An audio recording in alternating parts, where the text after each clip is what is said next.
IPL 2026 থেকে বাদ পড়ল চেন্নাই সুপার কিং টিম। বন্ধুরা, কি এমন হয়ে গেল যে চেন্নাই সুপার কিং টিমের বছরের পর বছর এত অধঃপতন হয়ে যাচ্ছে?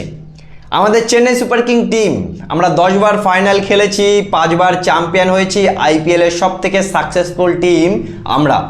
তা সত্ত্বেও বন্ধুরা 2024, 2025 আর এবার 2026 টানা 3 বছর আমাদের চেন্নাই টিম প্লে অফে উঠতে পারছে না। আর এটা ফার্স্ট টাইম, আইপিএল ইতিহাসের first time Chennai super king পরপর 3 বছর প্লে অফে উঠতে পারেনি। যে চেন্নাই টিমকে বলা হতো যে 9টা টিম আইপিএলে খেলে, একে অপরের সাথে লড়াই করে চেন্নাইয়ের সাথে ফাইনাল খেলার জন্য, সেই চেন্নাই টিমের এত অধঃপতন কেন? দেখো, এই সিজনে আমি বলবো বন্ধুরা, আমাদের টিম এক তো ইঞ্জুরি, 8টা থেকে 9টা প্লেয়ার ইঞ্জুরিতে বাদ পড়ে গেছে, ইঞ্জুরির একটা সমস্যা। আর 2 নম্বর হলো আমাদের ব্যাটসম্যানরা কিন্তু পারফরমেন্স করতে পারেনি। সবার আগে আমাদের ক্যাপ্টেন, একটা টিমের মেন প্লেয়ার হয়, সেই ক্যাপ্টেন ঋতুরাজ গায়কোয়াড় টোটালি অফ ফর্ম। ঋতুরাজ পারফরমেন্স করতে পারেনি।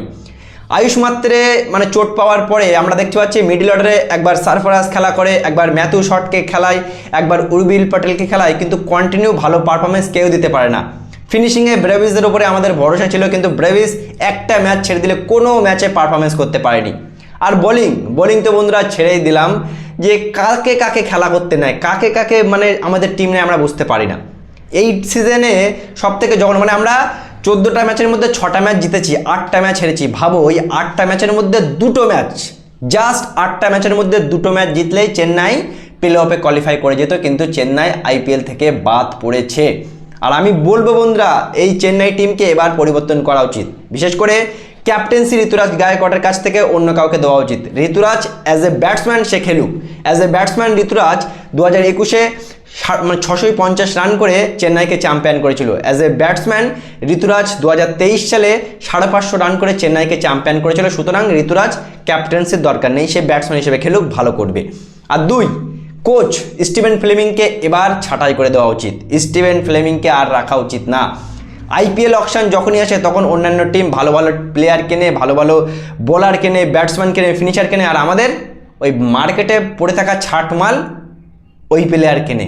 আর সেই কারণে আজকে চেন্নাই টিমের এই বাজে অবস্থা। টানা 3 সিজন আইপিএলের প্লে অফে ওঠার আগেই Chennai super king group stage থেকেই বাদ পড়ে যাচ্ছে। একটা লেগেসি ছিল, একটা অরা ছিল, যখন এমএস ক্যাপ্টেন্সি করতো, এমএস খেলতো, কিন্তু সেই এমএসের লেগেসি, এমএসের অরা, চেন্নাই টিমের যে একটা দাবদাবা, যে চেন্নাই টিমের যে একটা বিশাল বড় নাম, সাম্রাজ্য ছিল, সেটা কিন্তু আস্তে আস্তে ধ্বংস হয়ে যাচ্ছে বন্ধুরা। আর আমরা চেন্নাই ফ্যান হিসেবে এটা আর সহ্য করতে পারছি না। কি বলবে বন্ধুরা চেন্নাই সুপার কিংয়ের এই পতনে, বা টানা 3 বছর চেন্নাই প্লে অফে উঠতে পারলো না, এই বিষয় নিয়ে তোমরা কি বলবে অবশ্যই জানাবে কমেন্ট করে। ভিডিওটি ভালো লাগলে শেয়ার করে চ্যানেলটি অবশ্যই সাবস্ক্রাইব করে দেবে।